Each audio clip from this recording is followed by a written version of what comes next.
on me, yeah. When you're not strong, and I'll be your friend. Eduardo Live, we are back again. Another Empowering Monday episode with my friend Adrian Mendoza from United States with an amazing story from entrepreneur to venture capital. Welcome, Adrian. Tell us a little bit about yourself. Like, where did it start? Like, where is your first memory, like wanting to become an entrepreneur, or what incident happened in your life to make you take the steps to where you are today? Tell us the story. Gracias, Eduardo, por tenerme aquí. Cuando hablo en el negocio, hablo en inglés, para que no haga de Spanglish que estoy hablando. So, en inglés lo hacemos. Okay. I think the genesis of being an entrepreneur is, when I look back, is my father had always been an entrepreneur. My parents came from Mexico in the 1970s. My dad was a carpenter cabinet maker. My mom was a bookkeeper. And my dad had been a carpenter in Mexico with his dad. And when he came to the US, he worked in workshops and wood shops doing woodworking for some of the biggest stores. And always at home, he had a garage at home. And there were times that he worked as a contractor, like at jobs. We would get together to go to Sunday church and go to Sunday a meal. And then my dad would go to a wood shop to see if there was work that week. And there were a lot of times that my dad would come back in his Sunday clothes and say, well, they want me to stay. And we would leave him there and come back at like 6, 7 o'clock at night to pick him up. And it wasn't the first time and it wasn't the last time. And when he wasn't working at wood shops, commercial wood shops, he was working at a wood shop at home.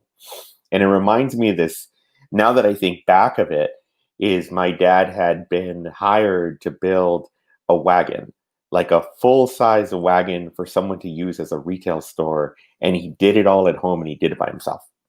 And about a year ago, I always had imagined that there were these blueprints and these specs and these books. And I found just this simple little drawing of it. And that was what he used to create this amazing thing.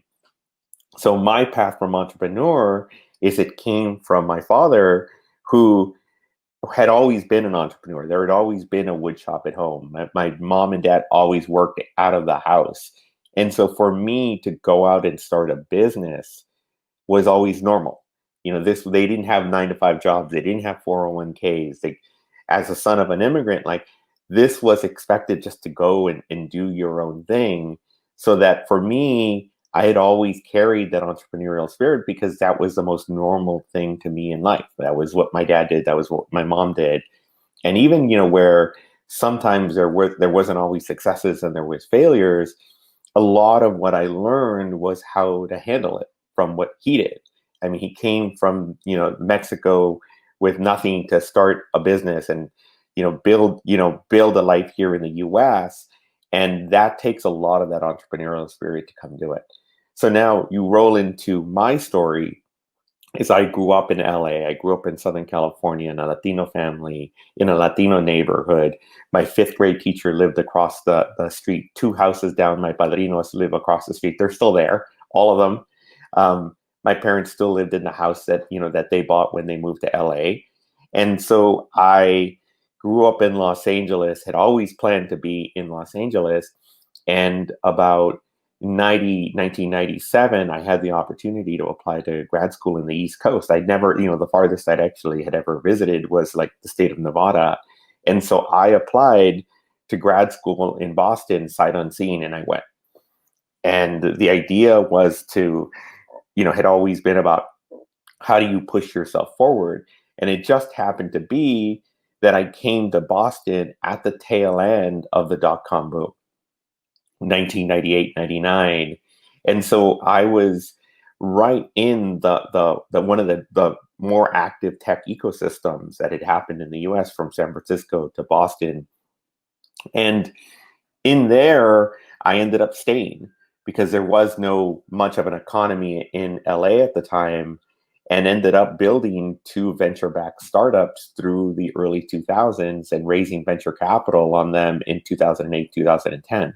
Something that I thought I would never do, but it was, it was beginning to learn and do a lot of what I learned as growing up, to not be very comfortable in that little bit of being uncomfortable, to build your own success, to build your own way. And that's really what led me to become an entrepreneur, and also to begin to kind of, it was a lot of the things of growing up as an entrepreneur, as a son of an entrepreneur, but also at the same time, the perfect timing of being there right as the dot-com boom is starting, right as the next boom of startups in the tech ecosystem is starting. And so I find myself very lucky because of all of these things coming together. That's a great story. Uh, did you experience that you had to fight harder than others as a Latino in these years in the environment that you were, than people that maybe had been more integrated, like that already had like connections and had like backing, you could say? Well, it was funny because when I first started, I always had considered myself an entrepreneur, and had never looked as being Latino or as not Latino, because it was funny because when I grew up, everyone was Latino. Everyone around you was Latino. Everyone spoke Spanish. And then I was around a community of other people like me that were first generation Mexican American, spoke English but spoke Spanish at home. And then I came out to the East Coast, and there were, the regular kids that were grad school, and then there were the Latinos from Latino America and Mexico, and they would look at me and would be like, "Wait, you speak perfect English, you don't have an accent, but you're not from another country. What gives?" And then the kids from Latino America were like, "You look like us, but you speak perfect English, but you didn't come from Mexico." And so it was kind of, this interesting dichotomy. There's, the movie of La India Maria, ni de aquí ni de allá, and you're kind of in the middle. And so a lot of my own life being on the East Coast was being in the middle, because there wasn't enough of a culture of Mexican Americans or even Mexicans that were on the East Coast. And so I always had looked at it as I was just an entrepreneur.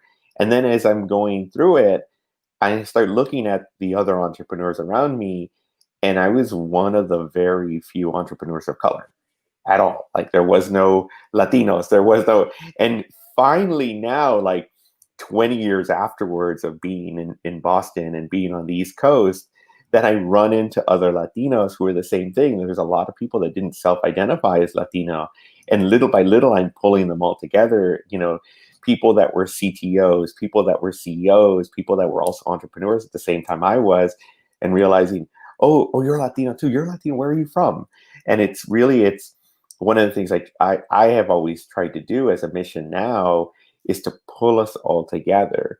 And especially now that I'm in venture, where we're in a position of being able to, really create change, because we're on the capital side, I see it more of a duty and a mission to connect other Latinos together, those that are in venture, connect other founders together, really build the communities between the West Coast and the East Coast, so that I'm not the only Latino as I was before, that I'm starting to create that network. Because without that network, you're like alone on an island, not without a community. And I learned as an entrepreneur, the more you have a community of around you, of people that you talk to, and we're at a different time. I mean, look at Eduardo, how we met. I wrote an article about venture capital and how to create wealth for Black and brown investors, and I get this message from Eduardo in Norway saying, "Hey, I want to connect." And it's now easier to connect, and it's easier to create friendships, and easier to create networks and relationships more than it was before. Because when I started as an entrepreneur, there was no real LinkedIn, there was no use of Facebook, there was no use of social media to tie us together. It was just who you happened to meet. And if you had their email, you were great. And if you didn't, well, too bad.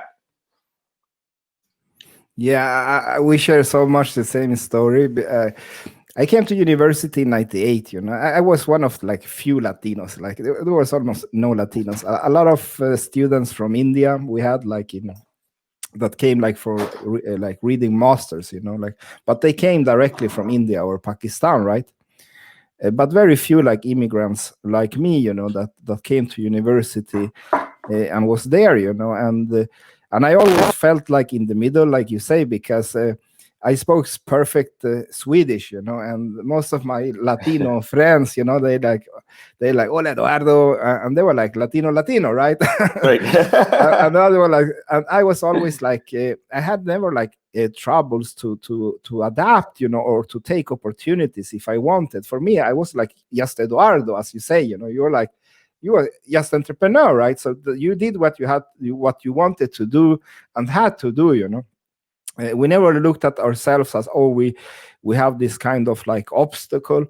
But I still noticed this kind of glass roof when it comes to like decisions, that for approaching investors, or I had to prove myself more than others, and that really annoyed me. And I think that's still the thing that we do today as Yeah, past entrepreneurs. I think there's still people that, we tell individuals that we're the only Latino founded firm on the East Coast. And people are like, wow, that's amazing. And I'm like, no, that's depressing. There needs to be more of us that are doing this. Now I'm again on an island by myself. And yesterday I had an opportunity to meet another Latino that works at actually a Latina, and she works at a VC firm. And she started asking around, who are the Latinos in the Northeast? And some person said, oh, you have to talk to Adrian. And I talked to her and I said, yep, you've checked that box. I said, now there needs to be more of us. Now there needs to be more of us that are coming out of both of our firms to do this. And this is the case with entrepreneurs. There isn't so much about us doing it. It's the more we educate down to tell people that this career is okay. My parents, again, they were outliers because they did work at home. They did this, so that was sort of okay for them. But even my mom was like, "Mijo, ¿por qué no trabajas en un banco? ¿Por qué no trabajas en algo más, safe?" And it was like, "No, but we're gonna do this." And even like, I never tell this story, but my mom passed away last year, and the last thing she said to me was, "Mijo, ¿cómo está el negocio? Tienen suficiente para comer, tienen suficiente dinero." Like, that was my mom believing in what I was doing. And we had just started to close on a $10 million venture fund. And so that was my mom with me believing that what we were doing was important. My condolences, hermano. I know that how hard that loss is, because I lost my mother when I was 20, and that was before I entered university. And her dream was always for me to be an engineer, because that was my dream too, But I grew up with a lot of racism, a lot of hate around me, like I had to navigate Nazi skinheads all the time. Like, it was like horrible years. Like, racism today, as I see it in Sweden, is nothing compared to when I grew up. Like, that was horrible, Every day I went to school, I see like swastikas, and I see like black head go home on the walls, right, painted, And that was like the environment that I grew up under, So for me, it was like I was quite like disappointed with society when I come up in my teens. And like when my mother passed away, that was like, okay, now I will do it, like I will not have anger. I will not have this thing anymore. Like, I will live life to the fullest, and I will fulfill my dream, So that's when I like took the step, But that's the hardest thing for me, is she never see like what I became, that she always believed in, And nobody else believed in me. So it's a hard thing, but we have to value the memories that we have, And my grandmother, she saw my rise when I grow from like starting a company to having 35 employees. And she always had that question, what you just said. She said, "Mi hijo, ¿cómo va la economía? ¿Tienen dinero?" She always had that question. Like my grandmother, she was so amazing. Like, I went to her house one day. Like, we had a tough time I had a tough time with my life. I think we hit like the third wave of economical crash. You remember, right? Yep. Like 2000, the first. So we were like on survival mode, and I'm having like this depression, anxiety period. I'm like, so, and I work like we talked, you and me, I work like a dog, so. And she looked me in the eye, she said like, mi hijo, like, how I like to be you at this very moment that has all the future ahead, And she just said, you're still breathing, like, relax, like, you will fix this. I believe in you. And that little act that she did to me, like, for me, it changed my life, to have gratitude, And this is the thing that I have a hard time with my entrepreneur journey, is that nobody never talks about the real thing, like the hard thing, like the life of the roller coaster, the emotional roller coaster that you Yeah. choose, and it never goes away. Like, I can't get now. I'm in like a big corporate. I'm like having my all this like safety nets, and I like, but it's still there. I can't get rid of that, to being that person that want to do that, and we take on ourselves that ride. It's not like Yeah, it just comes, exactly. right? We choose to do it that way, Well, but it's funny. yeah. Last night What's your reflection on that, I like the was ride? talking to my partner, and it's funny because I joke with entrepreneurs is you haven't been an entrepreneur until your credit card's been declined buying milk. It's like, it's about putting everything on the table. And, this is with everything, even with our own firm, this is putting everything. We've put everything at risk because we see the importance of what we're building and what we're doing. But part of the life as the entrepreneur and not being comfortable is, if it wasn't for that feeling, and we were just talking about this yesterday about, is it anxiety that, or, because we're accustomed to being at 1,000,000 miles a minute, that when someone's like, you should sit at home and relax, it's like, no, but I need to do something. And it's like, and that's the thing, because that level of being uncomfortable, that's how we're able to do things. Like, that's how you change the world. No one changed the world being comfortable and hanging out in bed or hanging out on their sofa, and drinking a glass of horchata. No, todo está bien aquí. Vamos a. No, no, no. Like, forget it. Like, if you are not uncomfortable, the world moves past you. So what do? Move in front of the world. Move the world and shape it in the way you're going to shape it. And that's how I believed it, because part of it is, was it comfortable for my dad to leave everything and come to the US? No. Was it comfortable for my mom to leave everything and come to the US? No. And I think it's on us as a duty to do the same thing. Like, for us, had it not been for being an entrepreneur, had it not been for raising venture capital, like, I would not be here. I would not be doing what I was doing. And if I was comfortable and said, I'm going to work at a corporation, when I was 20 or 21, like, I wouldn't be doing what I am now. And change is not comfortable. And I think especially when you've gone through the journey as entrepreneur, sometimes it's really helpful to go back to those entrepreneurs and say, no, you let me help you, because I've done this roller coaster ride. I know that it doesn't end. Like, this isn't a sprint, this is a marathon. Yeah, that's the thing, like the things people don't tell you, right? Like, and for me, well, like when I mentor like startups, or like some of them, they just got like VC, they came directly from university. Because you got VC doesn't make you an entrepreneur. You need to be able to start anything with heart and brain. Like, to get money from somebody, doesn't matter like who is giving you the money, like if it's a state financial innovation or whatever, it doesn't make you that. You need to do the walk, right? Like you said, you need to have emptied the credit card. You need to have been without salary for 6 months, because you need to pay your employees, and you prefer them than putting the money in your pocket. You're right. Then for me, then you have talked the talk, you have walked the walk, right? And another thing I discovered was also that I don't like when people tell me that I can do something. For me, it's like, like, if somebody don't like me, if they're real like not smart, they tell me something that I should not do because of their interest, right? But then I will do it. It's like, don't tell me that I can't do something, because this is a true story.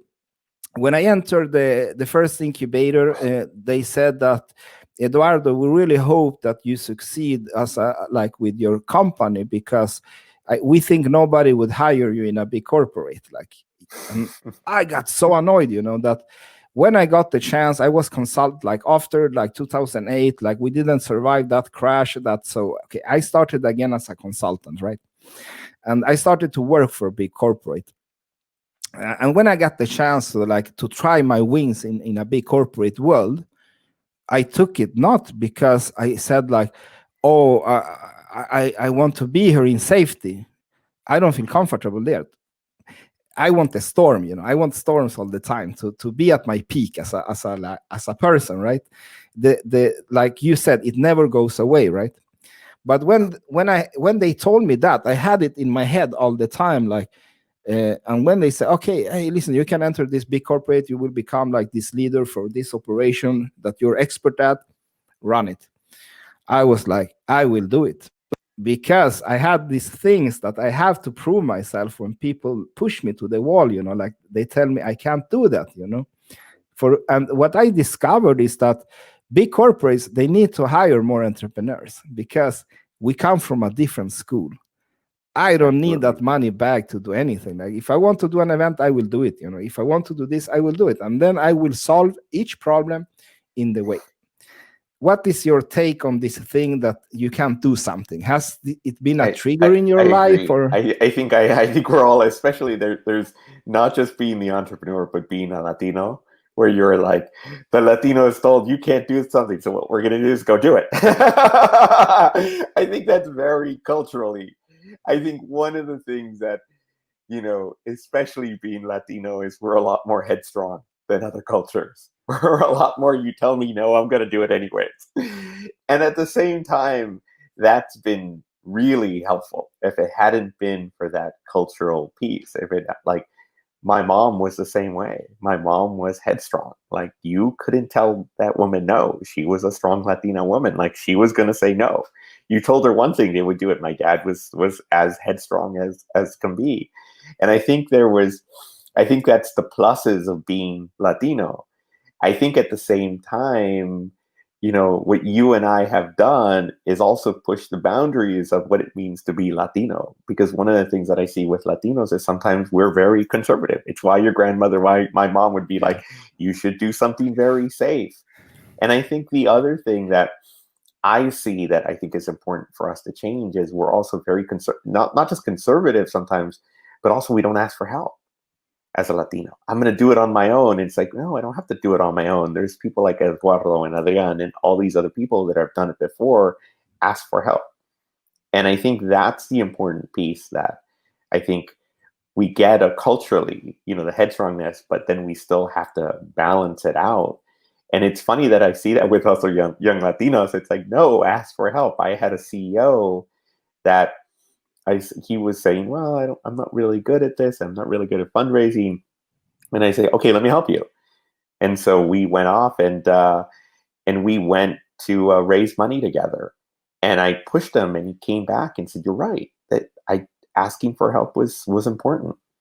So Eduardo, I think you're right. I think it's like we get a bunch of good things, but at the same time, we have to push ourselves. Yeah, I think we need that. For me, it's like in big corporate now, I have adapted to a certain quite of like understanding how you should play the cards, right? Because when you're an entrepreneur, it's like different cards. So in big corporates, it's like a different kind of card game, you can say, right? Because everything for me is like strategy, like how do I move from this point to that point, right? But what I'm still missing a lot is that when people are drinking like margaritas in the beach and I like wake up because I was sleeping or something under the sun, I get so annoyed because I want movement, right? Right. So I pray for a storm, like please bring me a storm, because when the storm comes, then it's when I become the optimal operational, because then I start to, okay, what can we do now? Now we can sell shelters. Now we can do that. And you can hide here. Then I feel at best at peak, actually. I think that I wasn't born with that. I got that from all these years of grinding, Well, so then it got stuck, it got stuck in me that I can't get rid of it. But I think that's good. I think that same thing. Change isn't comfortable. And I think as the best entrepreneurs that I find are the ones that like are always doing something, and they're always changing, and they're always moving, but at the same time they're listening. They're listening to the market, they're listening to the people around them, they're listening to, there's a time to make a move and there's a time not to make a move. And part of it is, that's the important part of what we do is, it's when we look at what we've done now, from going from entrepreneur to venture, we carry it with us. That life of the entrepreneur is knowing what it's been like to raise money, what it's been like to stand in front of people and pitch for, like, your life depended on it, because it did. And that's, I think, the thing that I always bring with us is to not just know the plight of what it was to be a founder, but understand how, as now a funder, to create change, and to see when someone's creating a storm just to creating a storm, versus when someone's actually seeing a storm and then deciding that there's an opportunity. And that's, I think, the important part is, I think, Eduardo, like yourself, you're learning about what it means to be an entrepreneur, but at the same time balancing what we've learned of being Latino, which is saying, no, no, no, don't do that. That's not safe. And we're like, no, let's run into the burning building. I find a way. We can save it. And I think that's the mix that, I think, the inner battle of any Latino entrepreneur is getting to find, the balance between what they want to do and also getting the support around them. Yeah, I take a lot of pride in my Latino blood. Like from Chile, we have like Los Mapuches was like the original inhabitants of Chile. Mm-hmm. And it's one of the few, or maybe the only in Latin America, that were not conquered in war by the Spanish. The Spanish signed a peace treaty with Los Mapuches to move forward, actually. Well, and I think that's why we always do it, to move forward. Yeah. And I love that Mapuche story, because that's for me a little bit like how I always seen myself like, like David versus Goliath. I love David for some reason. And all the entrepreneurs I speak to, it's the same, like the bigger the challenge, the better, like the bigger the competitor, the better, And I had this talk with one person, I remember, when I was talking about this potential competitor of us that we had. And I said, like, okay, we will battle that, But he came from a big corporate world. He was managed and schooled by big corporate, and he said, like, how can you even think in these terms, and how can do you even compare yourself to these people? And then I noticed like how much like environment of growth, big corporate versus entrepreneurship, how much it actually mold your leader, like your thinking, of possibilities. Yeah. Well, and I think it's important to take a balance of both. Is you have to celebrate the wins, but at the same time, you also have to, create your own wins. You go out, you are David and Goliath. You push against the biggest things, and when even people say no, it fuels me to even say, keep going. And that's the thing about it. It's like, I'll tell you a story that most people don't know is, a year ago when we were raising our second fund, I knew someone who came in and said, oh, those Latinos can't raise any money and blah, blah, blah. And I'm like, oh, that's a challenge to raise even more. And now some of those people are like, oh, crap, these guys did it. Oh, fuck. Like, what? Excuse my French. Yeah, but that's it. It's fuel to the fire. It's like, no, you think you're putting me down and I'm going to back down. No, you're talking to a Latino. We're actually going to push more. And now we're actually going to even put it in your face to be like, look what we're doing. And that's, I think, the thing that they don't understand culturally is like, no, I'm not going to back down. It's like, my dad didn't back down. My mom didn't back down. I didn't back down. Like, and I think that's the important of the journey as being a Latino is we don't back down. This is what we do. We take the good with the bad, but we're going to succeed. We shouldn't give away our secret. I just realized like we're giving away our secret here on Eduardo.live. Like, I know people are like, oh no, those Latinos. And it's like, no, this is when you deal with a Latino. This is what you're just say get. Yes to them. Yeah, no problems. Okay, yeah. They're learning to, when they hear us talking Spanish, they're talking their secret language. What are they saying? Well, I think that's the good thing. I think that's the good thing that we can push and we can get across to other people that are not Latino. It's the importance of being headstrong and the importance of pushing, and at the same time, the importance of helping each other. I say as a Latino that, in order to succeed, you've got to have one hand up, pulling yourself up, and one hand down, bringing the next person up behind you. And it's very different because it's not a very Latino thing to do, but like we have to create these communities. So if we don't create those communities, things don't work. So that's the important piece of all of it. Yeah.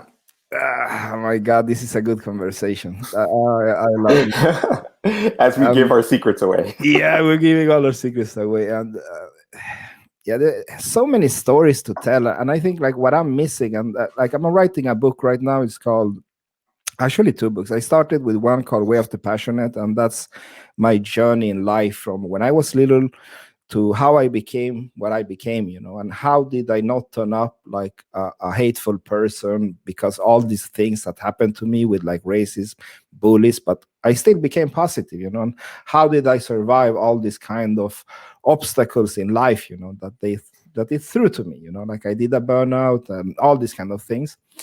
But I'm also writing about what I learned, like the philosophies that guide my life today, from these journeys that I had, so one of the I wrote so much about big corporate because I was so amused entering big corporates, like how they operate against like entrepreneurs and startups. So now I came up with this concept that I call like the entrepreneur corporate, where I talk about how you take the best things from the startup, that is adaptability and thinking out of the box and taking risks, together with like what you need as a big corporate to not go under, right? And what do the entrepreneurs, what can they learn from a big corporate? Like how can they be more prepared before, like in the early state? How can they build themselves to become big, like build a foundation of growth, right, from day one? And usually that's what I see what some of them lack. And the only thing that I'm very curious about, that how much can you push discipline into entrepreneurs where they become too boxed to be themselves? Yeah, I think that's a good question because part of the important piece, I mean, it goes back to that idea of paying yourself. You start off with as a startup salary, and then 3 years into it, you have to then realize that there's people that you're hiring that are getting paid more than you are. And that's fine because you are the head of the business. You are the head of, you have your upside, but it's now more bringing the team. I have an interesting story, an anecdote. I was talking to a CEO, this was about 20 years ago, of a really large company, and they had gone from growing from like 5 to 10 to 20 to 30 to 60 to 200. And he had been the person that was like, I believed in knowing everybody's name and I believed in knowing who everyone was and their background. And he said there was one woman who just didn't like me. And I finally ran into her at, while I was parking my car, and he said, I just want to ask you, why don't you like me? And she looked at him and said, I don't have to like you. You are our leader. I have to believe in you. And after, when he said that, he's like, after that, everything changed. He said, I didn't have to know their names. I had to build a culture that everyone wanted to be here. And I have to be that leader. And that's something that I instill with all of the entrepreneurs that I work with and even ourselves. It's not just about you anymore. It's about building a culture that people want to be around. That's the important piece. And that's the critical thing, is as you grow, how much culture can you build? And it starts at the beginning. It starts, all right, about how do you create diversity? How do you bring in more women and men, and people of color and into the business? How do you create diversity of thought and, and location, so that as you're scaling up, you as the CEO build the culture that you want to be around? And that's the thing, even with what we've done at Mendoza Ventures, this is about building the culture that I want to be around. I didn't start a VC firm because I thought it was a great idea. I started a VC firm because I saw it was broken. And it was like, how do we build the culture of what I want to be in and what I want other founders to walk in and say, I want to be part of that culture. And that's, I think, when doing the journey, having been the entrepreneur before and having grown companies, to then see like where culture works really well and where it falls through is, you don't want to create this super, super tight rigidity at the beginning, but you want to grow it over time where it's okay that it grows, because it should grow. You do want these to become companies. You do want them to go somewhere and, and hire people. And yes, there are people that, are going to come in and it's going to fit. And there's people that are not going to fit. And the best advice I got from a mentor was, we had just, I think my first company had just raised money. And he took us out to dinner and said, okay, guys, this is where everything changes. And I said, like, what do you mean by that? And he said, well, you guys have finally gotten to the point where you're scaling the company. You've raised, a couple $1 million. And he's like, now everything changes. Now decisions you make have to be done fast. If something or someone doesn't work out, change it. And it was fantastic advice, because it was same thing. Like, if culture doesn't work out, change it. If a person doesn't work out, change it. And that was really amazing advice, because it gets you to think about, well, it's not me doing it at my house and me doing sleepless nights. Like, it's about building the culture that want to be people with, and you've got to kind of shepherd it, because we as the entrepreneur can be up 70 hours and 80 hours a week, but that shouldn't be the expectation of everyone, because then you're going to burn everybody out. And you're right. Like, it's like, yeah, we can do this sprint, but not everyone can. And so sometimes when I tell some of our entrepreneurs of like, we all saw this during COVID, people were being let go. People were like, things were changing. The rug was being slipped out of people's legs. Now it's this time for leadership. And you want to have people believe in you. And, having people work 100-hour weeks is going to get people exhausted, but having right decisions at the right time. And that's where being the entrepreneur is something that's special, is because you can see change, but you also get people to believe in you and your vision. My second slide, when I have my lecture called The Way of the Entrepreneur, for like entrepreneur environments, incubator, or maybe a startup that approached me and want mentoring. My second slide is culture is everything. And that's actually what I teach. It's like I teach a culture of growth, or of having the right mindset to adapt to any situation, because that's one of my mantras is expect nothing and prepare for everything. Because I learned that the hard way. Absolutely. Then that's the way of the entrepreneur. And, yeah. but now that I sit on the other side of the table as on the VC side, like, I still view it the same way. I still run our company like a startup. Like, I still want to make sure that we're all flexible and changing, and also making sure that the startups are going to change too. Like, you're right. This is all about expecting everything, and expecting, and, and being that slightly uncomfortable in life, to know that if change has to happen, well, let's make change happen. If change doesn't happen fast, then you're burning runway. But I think that's the important piece of having Eduardo, what you and I have done, and bringing it to other areas. You in the corporate side, me on the venture side. That's actually what I think works for us, is because it helps us. When something doesn't go wrong with the company, well, okay, that's fine. Let's just change it. And instead of saying not panicking, or, oh my God, well, how did this not work out? It's the ability of change is the most important thing that we can leverage and also teach. That's so well said. I actually just entered we formed something new in Framtid now called the Innovation Board. So I'm one of the members because of my background, actually. So I really believe that big corporates starts to evaluate like entrepreneurs as entrepreneurs. Actually, they start to do that. And I have a question for you. Sure. That I will have two questions now. Like, the one will actually follow the other, and the question is, how did you view the venture capitalists when you was an entrepreneur, and why did you view them that way? Yeah, I mean, having raised money, I think there was like two buckets. There was the really, really good ones, and then there was just the ones that you were like, oh my God, why are we talking to them? And but you have to talk to all of them. And I think at some point, part of one of the things that I tell a lot of entrepreneurs is every entrepreneur wants to go out and talk to everyone. And there's some good with that, refining your story and figuring out like what, what is the thing that makes you different? What's the thing that makes your company different? But at the same time, you're now talking to everyone.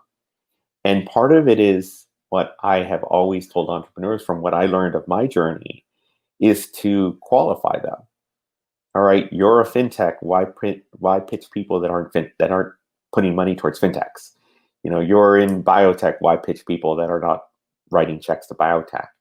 And the thing about it was, when you go to an entrepreneur, like I had pitched angel groups, I had pitched corporate VCs, I had pitched VCs, I had pitched everyone. And we saw the good and the bad from everybody, because you're asking individuals to, give you either some of their personal or fund money. And the good ones were the ones that were active. The good ones were the ones that had a conversation with you.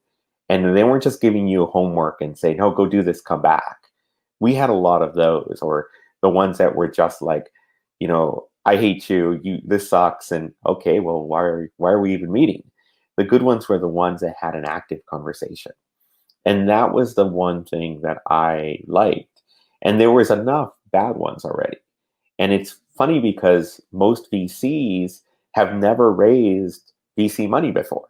So they have no idea what it's like to go and pitch another VC. They have no idea. You see the personalities come out when you see them. And so for me, I think the way we viewed it was I got really lucky that we found an amazing investor that was active, that was like, that when things didn't go wrong, they were like, you're right, things didn't go wrong. How do we fix it? And that was the core value that stayed with us. That's the importance of VC, is having an active partner, versus we had an investor who didn't know what a CDN was, a content delivery network. And we spent the first hour having to talk about what a content delivery network is, and then 15 minutes giving them the update. And we were like, yeah, this is great, I appreciated them, but that's not very helpful. Like, it's like the ones that bring in value were the ones that were important to us. And we saw that because there is a lot of money that, is there just writing checks. But when we saw it, just was providing no value at all other than a check. Because if you're in your mid-20s, and this is regardless if you're mid-20s, your mid-30s, and you've never had a company before, why do you think writing you a check would transform you into a magical operator, a magical CEO? It doesn't. It just accentuates everything that doesn't work and everything that's done wrong. But the really, really good money was the one that came with values, and it came with value add, and it came with that partnership. And that's what stuck with me in terms of what I saw really well about venture, and at the same time, what I didn't like about it. And just that was the important piece, because the check was great, but it was what came along with it. Yeah, like my VC experience is like two pitches, and then I said, no way, no more. And I never went back to a VC in my whole life, and I just decided that I would learn to sell together with my engineers, and we did actually. That's awesome. We did. And we had like Eduardo, but we could have grown if we have gotten VC to a whole other level, because the patent that I wrote together with another colleague and this patent advisor was a really good solution, like a security solution for limiting the capacity of the mobile phone within secure areas. So, and I even spoke with Huawei. I remember that they had an office in Stockholm about making a secure phone, but I didn't have the backup to do that solution, because I was like, okay, then I need to speak with those VC again, and they will annoy me on the meeting, and then I will. Anyways, if I didn't have been so hard-headed when it came to that thing, of being rejected, that was what I did wrong, that I didn't follow what I know, because I have, like, if I could have 2 tattoos in my, like, I don't have tattoos. If I could have tattoos, I would have expect nothing and prepare for everything, and then I would have 110-1, and that is 100 calls to get 10 leads to do 1 sales. I love that one. That is my life. I want that tattoo all over my chest, actually, because that is the life of an entrepreneur, right? Like, you can't give up. You need to go to the next meeting and go to the next meeting until you get it, And so I never raced, actually, but I know them very good. I have been advising for, like, VCs when it comes to investment, and the only criticism I have to the VC industry is that many of them don't know what they are investing in, because I'm an engineer. I know the matrix. I lecture about the future of the web. When you tell me blockchain, I'm not seeing blockchain. I'm seeing technology. I'm seeing infrastructure. I'm seeing how all this is integrated into society. The same with Bitcoin or wherever you say, So what I criticize in the industry, that a lot of money from people are thrown away into, oh, we have this dating application with AI, and we have also blockchain. And, like, what is that? It's nothing, Yeah. There's not an understanding, how I see it, from these companies that take this money into these VC funds, and then they put it in these entrepreneurs that have no clue what they're talking about, or they overhyped what they have, And that really frustrates me, from somebody that really knows technology very good, and not only technology, that knows how the industry works and the infrastructure.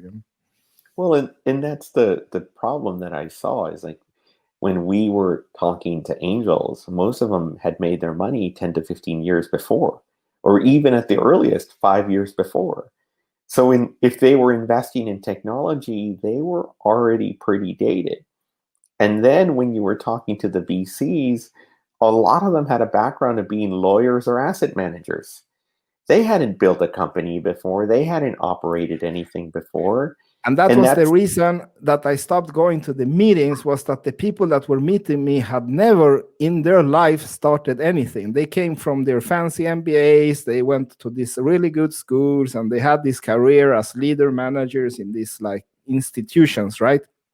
And they started this VC, and they were going to tell me how to do what I knew how to do it, And that was what annoyed me the most of these 2 meetings that I had, that they never walked the walk. And then I found one VC that I didn't follow up, but they were you, actually. They were Adrian Mendoza. They were entrepreneurs that had started a VC. I should have followed with them, actually. Oh, thank you. And it's, for me, the reason we built what we built was for that. It's to come in early, because I had pitched people that didn't know anything about technology. It's like, we get pitched about building things for the banks, and I was like, I built things for the banks. I built a brokerage trading platform on mobile. Here, this is how I did it. And people are like, what? You did that? Oh, this is how we did risk. You want to know? Here's my recipe. Go ahead, borrow it. But we have blockchain. Yeah, but we have blockchain and AI. And, the thing about it is, the other thing that frustrated me with VC was the VCs would come into a space. And I saw this over and over again. Whoa, we invested in a blockchain company. I'm like, oh, yeah, well, oh, no, but we hired these 2 guys to then backfill us and tell us that, like, this was important and what we've done. It's like, you've already written them the check. Like, why? Now you're going to learn about what your investment is. How did you even know what was the right investment?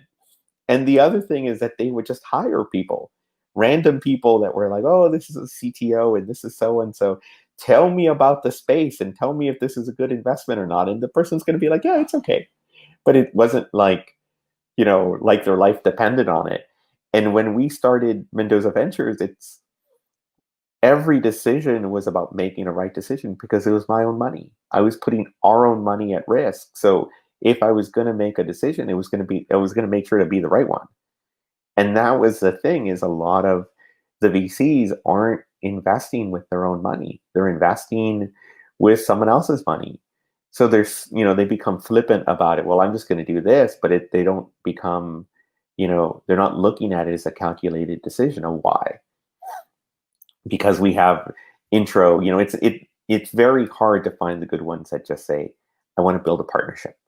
I want to build, with the entrepreneur, with them, and have understand what the, as you said, the life of and the way of the entrepreneur, but also can bring something different, can bring something like they had done it before, they had understand what was going to happen. That was just as important as the dollars.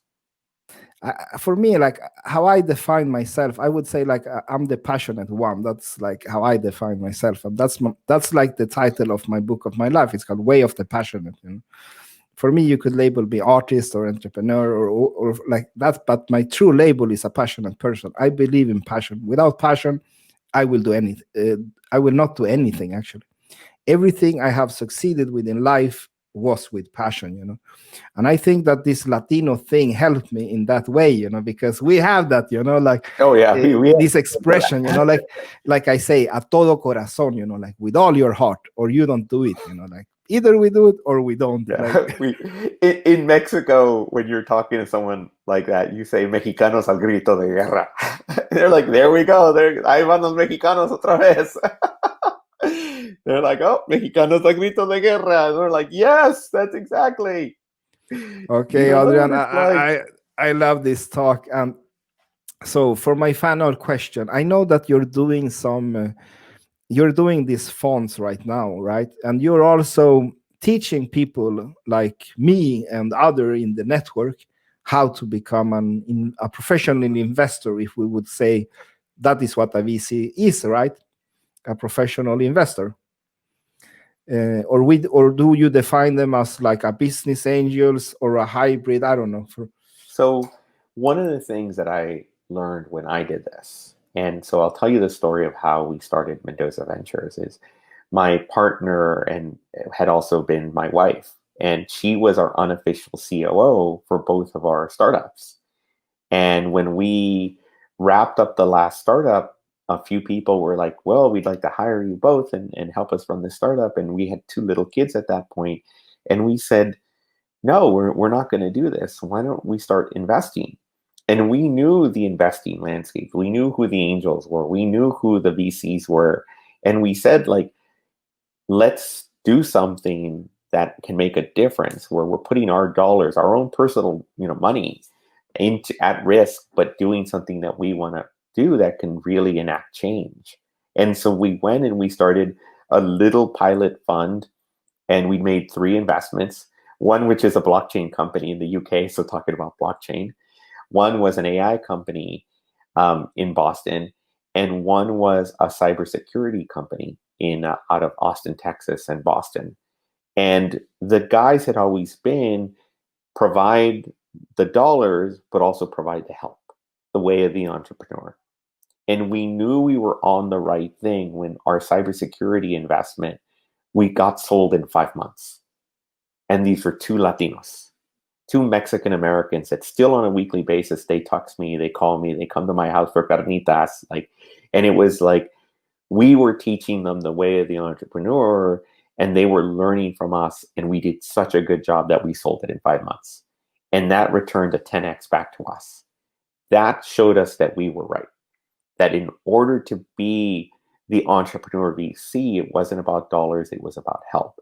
And then we said, okay, now that we've tried it, how do we scale up? So we went out to raise the next venture fund. And what we did there is we said, it's easy to get capital, and there's all these people with capital, but how do we find people like her and I that believed in this vision? And we brought in a lot of limited partners and investors that we said, we're going to create a fund. It's focused on fintech, AI, and cybersecurity, but we don't want just your capital. We want your expertise in corporates, in banking.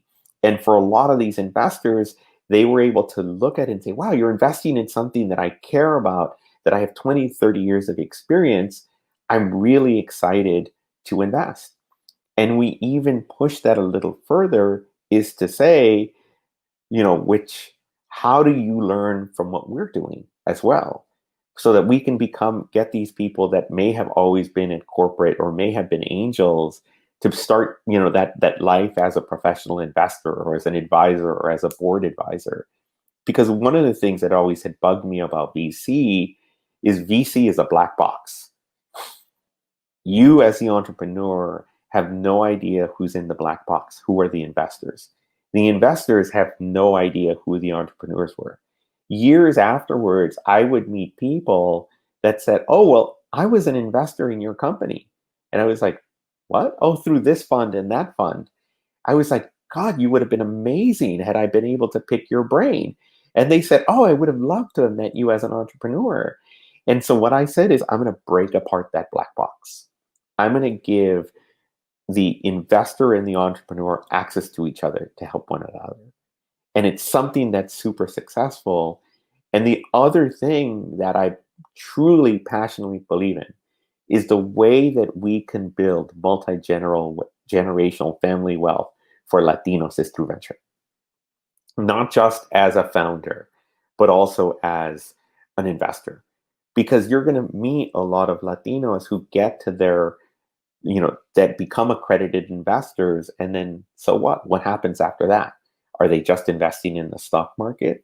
But if you can give them an opportunity to invest in venture capital as a limited partner, as an investor, you could have an opportunity to grow their net worth by just being, by being part of it. And not only that, it's not just about net worth. If you can create a generation of investors who can learn from what we're doing, co-invest in our deals, and learn about what is the business of venture capital and how it works, to break apart that black box, to give access to these investors. Because for me, a couple of years ago, a capital allocator, an endowment, asked me, Adrian, what is success to you? And it took me a while to think about what that perfect answer was. Success is, yes, it's generational wealth and it is dollars. But success is also, going back to that, hey, we're the only Latino venture fund on the East Coast. Success is us treating and teaching a generation of investors who are Latinos or African American or women to not only create generational wealth from them, to build other venture capitalists from this, to build professional angel investors from this, to build a generation of Latinos who are now writing checks, who are now investing, who are now building their own venture funds. Because without that, the capital flow doesn't work. So that the next time Eduardo goes to pitch, he's not pitching to a white guy that doesn't know, he's pitching to another Latino. So that we know that the capital from a Latino can go into other Latinos. 67% of our portfolio is diverse. It's women owned, it's minority owned, it's immigrant owned. And it shows that diverse managers of venture funds are deploying to the right place. And that's the capital, stack that has to sort of loop around. And also, getting to the founders, but getting to the funders like myself, who, no one was going to give me access to private equity or venture funds. So I built my own. You mentioned something very important now, and that is, for me, there's something like higher than money. And actually, I've never been driven by money. I'm always been driven by impact. And what you just said now is impact. And for me, impact is higher, like the impact you can do for yourself as a person, as for the community, and how much can you impact for your legacy, for example. So for me, impact has always been like the biggest driver, to change, to improve the industry, to do this, money for me has never been like this kind of thing that that's the highest goal, right? Because making money, it's not that hard if you know how to work. If you know how to work hard and smart, you can make money. But what do you do with that money? That is what for me is the interesting part. Yeah. Well, Not and to that's make money as to make money, like, but what do you do with the money and how do you use it, well, and for Eduardo, impacting. you're absolutely right. Because one of the things that I saw when you look at the capital stack, who can help the company, who can decide, like, it's that lead investor, the VC, that can say, you know what, you should bring more people of color or women on your board. And that's not the entrepreneur. It's coming from where the capital is coming from. You know what? Your next hire should be, a black and brown person. That's what we realized that venture, the power of what venture can do is that it can help, change the world. Yeah. Because as the entrepreneur, they're accustomed to doing their own thing. But if we can come in there and help and be active, and leverage the people and the black box of individuals around us to teach and mentor, the founders, then you can build that culture. We talked about that story about building the culture and starting, and how do you get people to believe in you? That's the important piece, is we need to teach them and also say, look, diversity is important, change is important, like all of that we can do as a VC. And if we can spin more of people that believe like us, that happen to be black and brown investors, and not only build wealth for them, but to teach them that they can change, they can create impact and change with their dollars. I think that's success right there. Yeah, and when I have this debate sometimes with people about like the money and the impact, and I use it as like, look at Bill Gates. He made money. Now you have money, right? You have a lot of money. Like you're in the top list, like of the most rich people in the world, right? So what do you do now? That is when impact comes in, right? Because he builds his own foundation and to help the world to do all these things, right? And I think that the sooner you can understand this thing with impact, it's easier to actually change things in your life or in with your company, right? Because you understand that there's a higher goal here than the money in the bank. There's something at play here, You're creating jobs, actually. You're improving a technology. You're saving lives. There are so many beautiful things around innovation and entrepreneurship, right? Yeah. I wrote an article about that. I have it on LinkedIn. It's called Meet Entrepreneurs, where I describe this different type of drivers for entrepreneurs, right? And so what you're starting right now, you're starting this new Latino fund, right? Well, That it's people, a or is fund it for run. everybody? That It's for everyone, Yeah, but that's amazing. it's managed by a Latino, Yeah, which is, I think, one of the amazing things. And not only that, my team is managed by a Latino, managed by a woman as well. And so when we look at it, it was like, we're not only Latino owned, we're women owned. And we look at it, so that second venture fund is still open. It closes at the end of the year, and it already has money coming back to investors in February. Like, it already has gains that new investors can take advantage of. And that's amazing. That's and amazing. you know what? And it's already invested in 6 companies. And for me, to everyone here, it's where as a Latino, someone's not going to open the doors for you to let you in. My doors are open. If you're a Latino, you want to invest in venture, my doors are open to you. Come in.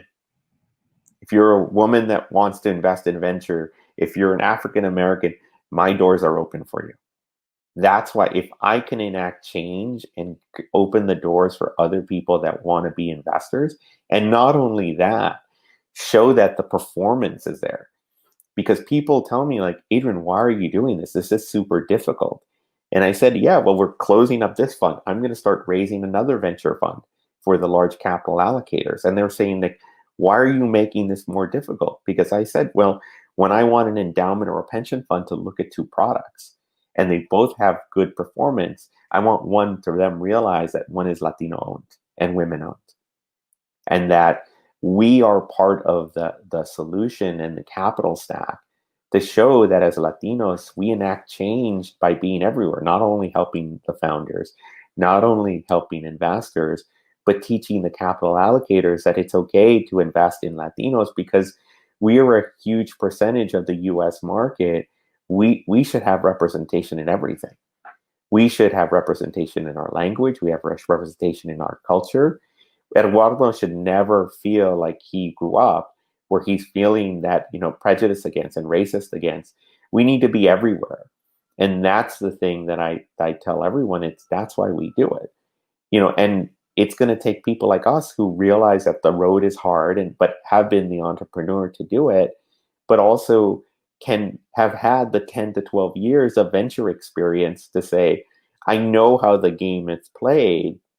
How do I stack the game in my favor to make sure that we win?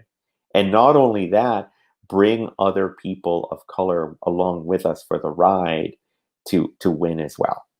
Because part of it, Eduardo, is I meet a lot of Latinos who say, Adrian, I want to do this. And it was like, come into our venture fund, leverage my track record, come along for the ride. And not only that, I'm happy to teach you the business, because it shouldn't be me doing this by myself and putting my own family's money at risk. We need to do this and get other people to learn about the business, teach them. And I have an amazing group. I have about 3 or 4 people that work for us that are doing it for free, and they're investors, and they say, I want to do this. I want to learn the venture business. Very few people will just, venture firms are going to open the door. And if I can do that and teach, especially Latinos, that it's okay to, do something that's culturally different to them, that's not conservative, but build the wealth for them, that's how we win. You know that now and then some VC contact me to advise in some investment case on LinkedIn, and you were, when I spoke to you the first time, it was the first time that I got that feeling from that venture I should have followed, that VC that maybe would have made me propel with this innovation to the highest ground, to the highest top of the mountain, right? But with you, I felt that instantly, and we connected, right? Like quite easily, and for me, I was happy because I said, like, oh my God, this is a VC that I want, right? This is the kind of VC I would entitle my time to, because for me, time, that's like the highest value you can give, because you can't buy time, you can't buy it back, right? So for me, when you choose to be with like a partner or an investor or working with somebody, I'm very picky who I work with, because you can't get back time, Yeah, that's agreed. not viable, so for me, I value every breath that I take, regarding what my grandmother said, you're still breathing, right?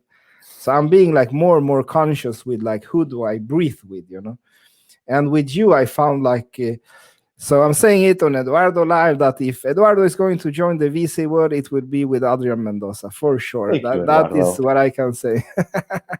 I want to get more Eduardos out there. I want to get more of us doing it. And Eduardo, we'd love to have you. So we actually talked to Jose Ochoa, and we're thinking of doing a workshop with the great Adrian Mendoza regarding this, like from entrepreneur to VC, and also for you to inform about the fund. So I hope that we can get that running quite quickly, actually, and within a few days or a week latest, to have this workshop online, of course, regarding our new digital world that is online based only. I'd love it. I'm happy to help. I'm happily be, especially with Eduardo and Jose. I want to thank you guys also for what you guys did with Los Digitales, all of you guys. I think it was amazing to see that in a post-COVID world, that you built something that can connect us all and that can get people like yourself and I meeting and talking, and other individuals from like Frank Cabral in Silicon Valley to me here on the East Coast to you in Sweden, like, and Jose, like, that was amazing. And we need more of that. So pat yourself on the back. Un gran aplauso para ti. Yeah, I have so hard time with taking compliments. We Take talked the about that. compliments. And Take the yeah, compliments, I'm Eduardo. working with my mindfulness coach to accept compliment. I love to compliment others. I don't know. I just love to do that, but I want to be more like behind the scenes, and see people grow. I love that thing. As I see it, I see like I have done my journey. I shined enough. I won my prizes, and what I do most of all love to do now is to make people grow. Like I love that. Like when I mentor startups and they actually listen. 50% they listen, 50% don't, right? So they were like me when I was like, I know it all, like Eduardo, I know it all. So I said the same when I was young. So I understand that, right? And I'm not almighty either. Like sometimes I'm wrong and they are right? So that's how. But my point is that to make people grow is like the highest kind of rush that I have today in life. And it must be like amazing for you to invest in these ideas and companies and people and to see them grow. How is that feeling for you, like when they do an exit? I think that's, for me, is the great feeling. I think it feels even 10 times better when it's a Latino like me. Like the first company we sold was two brothers that, they'll tell you that they grew up eating, salsa con tortilla because there was not enough food on the table. They're like, sal con tortilla, salsita con, that was it. There was not enough food on the table. And for them, afterwards, to have an M&A transaction, to have their first exit, and to have myself be part of it, that made me so proud, because it was me helping them. And you're right, like the thing that we can do to help others, that made it magical for me. We invested in a company, the name is Listo, and it's in San Jose. And it's a Latino CEO, and he focuses on bringing financial products to the Latino community. And he has stores in Latino areas, San Jose, Huntington Park in California. And so we went to visit the CEO. And this was, I think, a couple of years ago after we invested. And we showed up not only with myself and my partner, I showed up with my kids. And they were playing in the store. And I told the CEO, it's like, you just joined our family. That, yes, I have a venture firm. Yes, we have LPs and we have all of these things. But what we've created is a family. People, yes, we do fight in our family, like every other Latino family, but like that's what we've created. We extend that out to them to be like, somos familia, nos ayudamos, nos protegemos. That's the piece of that. I am so proud of what we've done, is to help them like family, because that's how we do it. That's how we're going to help one another out. And that's the hardest thing for me. Like the hardest lesson has been for me to realize that I can't be family with everybody when we're so big. Like now, when I work with such a big operation, right?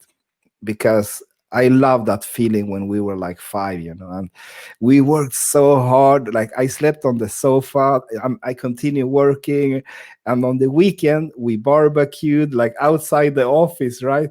And on Saturday we had this like party with the clients, and we invited everybody.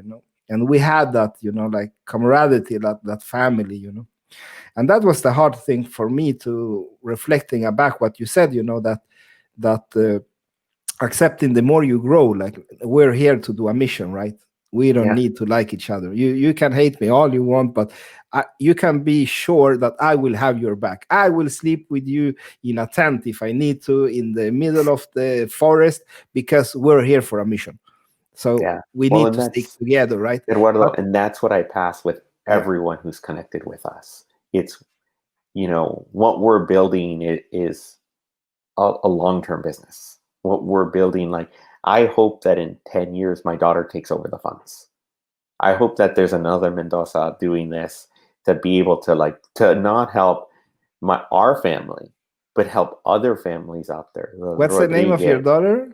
My Eliana. Eliana, okay. Eliana and Isabel, that's the name of my daughter, is going to TV industry in 30 years. Just wait and see. Wait and Absolutely. see. She's on the phone calls with the lawyers already. I said, the other day I had to drive her to school. And I said, you should just listen in. Like, the investors know who they are, because part of it is like, this is our family business. This is me being like, going back to that first story I told you of me, like with my dad having a business in the house. Like, we were part of that business. When my dad went on the job site, we went with him. Like, at the age of 5, my daughter's 6. Like, you know what? At the age of 6 and earlier, she's already starting to do that. And that's what I always bring back to how I grew up, is I'm giving that to my kids to, realize that this is the family business, that this is how they're growing up, and that this should be normal. This should be, not weird, but they should be like, the business is run from the home. We have an office. They come in and participate because the importance that they have ownership to in this, that they believe in this too, and that when they get older, that they can do exactly the same thing. I love that. I love that. You know that, and the final thing about the thing with family is that I love what you said in the end, because I still treat every new relation as meeting an old cousin I haven't met, like in, I don't know, I didn't even know he existed. And then that is, I treat everybody as they are my family in the beginning, right? And what happened is that when you realize that, okay, not everybody can love each other, right? Then I just say, okay, maybe you will not come to my barbecue parties, but we still live in the same neighborhood, so we will defend it together. Right. So you barbecue there, I barbecue here, and when something happens, we will all run out to defend the neighborhood, right? Absolutely. And I think that's what we could build, is if we can build that community, then we can create change. You heard it on Eduardo Live, the great Adrian Mendoza on a big mission that we support from Los Digitales, from myself personally and everybody. And I hope we can get together within a few days with a workshop with Mr. Adrian Mendoza to learn more about the fund and to learn more about this venture capitalist. Like, how do we go from where we are as professional entrepreneurs, how do we enter this world? I think Adrian Mendoza has the answers. And thank you for much for coming to us. How do people contacted you? What do you prefer? Find me on LinkedIn and say, Adrian, I saw you on Eduardo Live. Reach out to me. And I think that way we can have you just connect with me and just be like, but make sure I saw you talking with Eduardo on Eduardo Live. Tell me, and I think we'll connect, and then we'll talk. I will add the link in the descriptions and everything to your company website, to your profile website, so you can look at the descriptions and you will find everything there. And we go over to español, ¿no? Entonces, gracias, Perfecto. Adrián, un placer como siempre Eduardo, hablar con usted y ojalá que entre todos los podemos ayudar en su grande misión que usted está, ¿no? Que va a dar tanto valor para nuestra comunidad y nuestro pueblo. Gracias, Adrián. De nada, Eduardo. Gracias por todo su trabajo en los digitales. Como Frank Cabral dice, es tiempo. Es tiempo, es tiempo. Es tiempo. That's a good one. Okay, amigo. Ciao. Lean on me, yeah.